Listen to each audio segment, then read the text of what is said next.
PDS डीलरों की door step delivery बंद होने से उत्पन्न समस्याओं को लेकर धनबाद जिला पीडीएस डीलर एसोसिएशन ने झरिया विधायक रागिनी सिंह से शिकायत की थी। डीलरों ने आर्थिक नुकसान और अन्य परेशानियों का हवाला देते हुए डोर स्टेप डिलीवरी सेवा दोबारा शुरू करने की मांग की थी। विधायक रागिनी सिंह ने मामले को विधानसभा में उठाया, जिसके बाद सरकार की ओर से डोर स्टेप डिलीवरी को फिलहाल फिर से शुरू करने पर सहमति जताई गई है। डोर स्टेप डिलीवरी दोबारा शुरू होने के बाद धनबाद जिला पीडीएफ डीलर एसोसिएशन के प्रतिनिधिमंडल ने झरिया विधायक रागिनी सिंह के झरिया स्थित कार्यालय पहुंचकर उन्हें पुष्पगुच्छ भेंट कर सम्मानित किया और आभार जताया। डीलरों ने कहा कि डोर स्टेप डिलीवरी बंद होने से उन्हें राशन उठाव और परिवहन को लेकर आर्थिक नुकसान के साथ कई तरह की परेशानियों का सामना करना पड़ रहा था।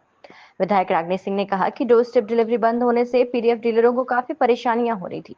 डीलरों की समस्याओं को विधानसभा में उठाया गया है, जहां सरकार की ओर से आश्वासन मिला कि फिलहाल डोर स्टेप डिलीवरी को फिर से चालू किया जाएगा। उन्होंने कहा कि पीडीएस डीलरों का करीब 13 महीने का कमीशन भी बकाया है। इस मुद्दे को भी विधानसभा के आगामी सत्र में प्रमुखता से उठाकर सरकार का ध्यान आकृष्ट कराया जाएगा। वहीं पीडीएस डीलर विनोद कुमार ने कहा कि डोर स्टेप डिलीवरी बंद होने से डीलरों को आर्थिक नुकसान के साथ काफी परेशानियों का सामना करना पड़ रहा था। इस समस्या को विधायक रागिनी सिंह ने बड़े ही अच्छे से विधानसभा में उठाया, जिसके बाद डोर स्टेप डिलीवरी दोबारा शुरू हुई है।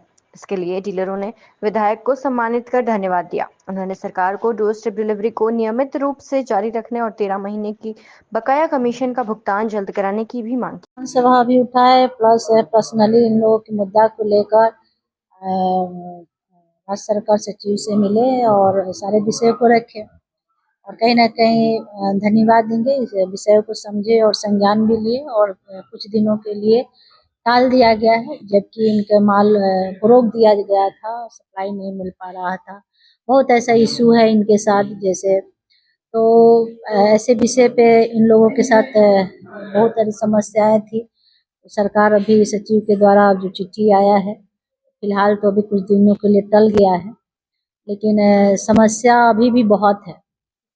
जैसे अभी सरकार बहुत सारे बताती है कि हम राशनधारियों को चीनी देते हैं, तेल देते हैं, किरासन तेल देते हैं, गेहूं देते हैं, लेकिन जमीनी हकीकत क्या है जो राशन उठा रहे उनसे आप पूछिए। जबकि इस मुद्दे को लेकर हम लोग विधानसभा में भी उठाए और जब बजट सत्र आता है तो हमारे माननीय वित्त मंत्री जी के बुक में आपको मैंने दिखेगा तो खुद हैरान हो जाइएगा। लंबा चौड़ा लिस्ट लिखा हुआ है कि हमारी सरकार ये देती है, वो देती है, ये देती है, जबकि हकीकत है कि केंद्र सरकार द्वारा भरपूर मात्रा में, अगर 1 रुपया में अगर कहा जाए तो 12 आना केंद्र सरकार अनाज वहां से सप्लाई करती है, देती है, लेकिन राज्य सरकार का बस 4 आना सहयोग रहता है। उसमें भी यहाँ सारे चीजों को मार लिया जा रहा है। राज्य सरकार के जितने भी अधिकारी हैं, चाहे उनके निर्देश से, चाहे उनके कुछ लोग दलाल बैठे हैं, ऐसे ऐसे लोग जो अधिकारी द्वारा बैठे हुए हैं, जो आज हमारे डीलर हैं या जितने भी अभी कुछ दिन पहले हमारे माल जो गोदाम में उठाते हैं, जितने भी वर्कर्स हैं, सारे लोग परेशान हैं। अब क्या है कि राज्य सरकार और केंद्र सरकार का भी माल कहा जा रहा था कि अलग अलग गोदामों में दिया जाएगा। ये कहीं ना कहीं समस्या उत्पन्न हो रहा है। किसी का भी अगर बेरोजगार हो गए हैं, मान लीजिए किसी का भी रोजी रोटी का सवाल है, पेट पे जब आ जाएगा तो लोग रोड पे आ जाएंगे। और मुझे नहीं लगता है कि ये निर्णय सही है। ये निर्णय सही है और ये इनका मांग जायज है ना, और इनके मांगों के लिए हम लोग जहां तक होगा लड़ाई लड़ेंगे।